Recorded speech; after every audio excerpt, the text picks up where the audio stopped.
साथीहरु आज हामी फर लुपको बारेमा सिक्ने छौं। फर लुपको सिन्ट्याक्स र फर लुपको काम गर्ने प्रक्रियाको बारेमा यसले चाहिँ कसरी काम गर्छ भन्ने कुरा आज हामी यो भिडियोमा सिक्ने छौं। फर लुप भनेको चाहिँ एउटा लुप स्ट्रक्चर हो जसमा चाहिँ स्टेटमेन्ट्सहरुलाई रिपिटेडली परफर्म रिपिटेडली एक्जिक्युट गरिन्छ until the given condition is satisfied।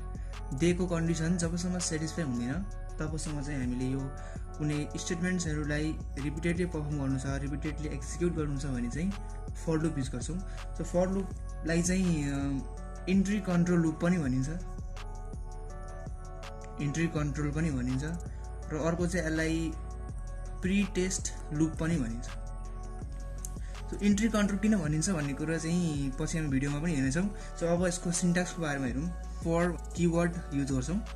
For त्यसपछि इनिशियलाइजेसन हुन्छ, त्यसपछि इनिशियलाइजेसन हुन्छ अनि सेमिकोलन दिइसकेपछि हाम्रो कन्डिसन राख्छौं यहाँ कन्डिसन अनि फेरि सेमिकोलन दिएर अब हाम्रो यहाँ इन्क्रिमेन्ट वा डिक्रिमेन्ट गर्छौं र यो ब्र्याकेट क्लोज गर्छौं। सो यो फर लुप भन्ने कीवर्ड भयो। यो प्यारेन्थेसिसको भित्र हामी सुरुमा इनिशियलाइजेसन गर्छौं, त्यसपछि कन्डिसन राख्छौं र त्यसपछि इन्क्रिमेन्ट डिक्रिमेन्ट गर्छौं। यसको बडी पार्ट डिक्लेयर गर्छौं, यो भनेको फर लुप स्टार्ट हो। अनि यहाँ हाम्रो स्टेटमेन्ट्स हुन्छ, यहाँ हाम्रो स्टेटमेन्ट्स हुन्छ अनि त्यसपछि यो फर लुपको बडी क्लोज हुन्छ। सो यति मात्रै पार्ट छ यो फर लुपको सिन्ट्याक्समा। एउटा एक्जाम्पल थ्रुले यसलाई बुझौं। Write a program to display 1 to 10 भन्ने एउटा प्रोग्राम गर्छौं फर लुपको युज गरेर। सो सुरुमा हामी लेख्यौं इन्क्लुड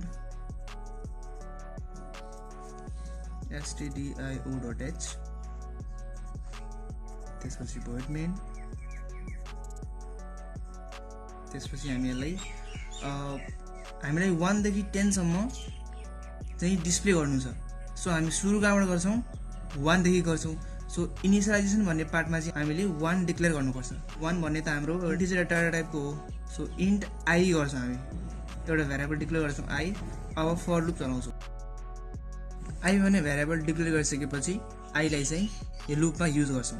सुरुमा इनिशियलाइज गरौँ आई इक्वल्स टु 1 देखि। यो 1 देखि सुरु भएको हामीले यसलाई इनिशियलाइज गर्यौं।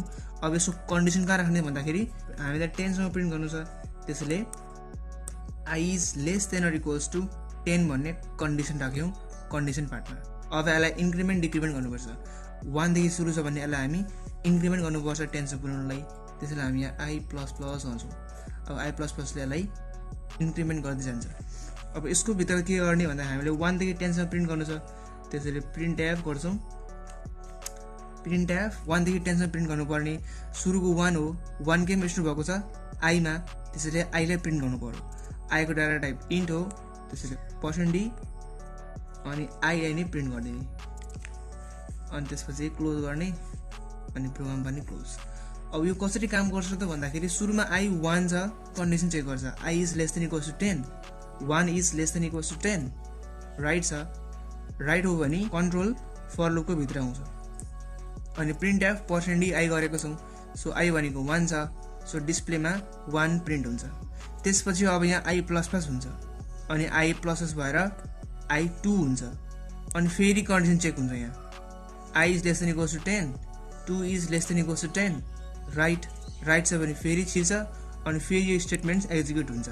प्रिन्ट एफ %d आई गरेको छौं, योचोटि आई 2 छ, 2 प्रिन्ट हुन्छ अनि फेरि आई प्लस प्लस हुन्छ अनि फेरि जान्छ।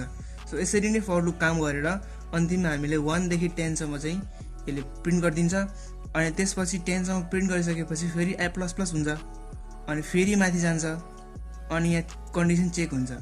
I is less than equals to 10, 11 is less than equals to 10, wrong भएपछि यो फर लुपको भित्र जति पनि स्टेटमेन्ट्स हुन्छ यसलाई स्किप गरिदिन्छ र कन्ट्रोल बाहिर आउँछ अनि प्रोग्राम क्लोज हुन्छ। सो यहाँ एउटा मात्रै स्टेटमेन्ट्स लेख्नुपर्छ भन्ने छैन, यहाँ तपाईले मल्टिपल स्टेटमेन्ट्स पनि लेख्न सक्नुहुन्छ। जबसम्म कन्डिसन डिसस्याटिस्फाई हुँदैन तबसम्म चाहिँ यो जति पनि स्टेटमेन्ट्स यो फर लुपको भित्र छ त्यो सबै एक्जिक्युट हुँदै जान्छ र हाम्रो डिजायर्ड आउटपुट आउँछ। सो यो फर लुपलाई चाहिँ इन्ट्री कन्ट्रोल लुप किन भनेको भन्दाखेरि चाहिँ यहाँ सुरुमा पहिला i = 1 त्यसपछि i is less than equals to 10 भन्ने कन्डिसन सुरुमै चेक हुन्छ सुरुमै चाहिँ कन्डिसन सेटिस्फाई भयो भने मात्र कन्ट्रोल यो फर लुप भित्र छिर्छ इन्ट्री हुँदाखेरि नै कन्ट्रोल भएको छ नि त यो लुप त्यसैले यसलाई इन्ट्री कन्ट्रोल लुप भनिन्छ र यसलाई प्री टेस्ट लुप पनि भनिन्छ प्री भनेको पहिला अनि टेस्ट गर्नु भनेपछि प्री टेस्ट भन्नाले यसमा चाहिँ स्टेटमेन्ट एक्जिक्युट हुनुभन्दा अगाडि नै टेस्ट गरेको हुन्छ कन्डिसन त्यसैले यसलाई चाहिँ प्री टेस्ट लुप पनि भनिन्छ सो आशा गर्छु तपाईले यो फर लुपको ट्युटोरियल बुझ्नुभयो होला किप वाचिङ किप लर्निङ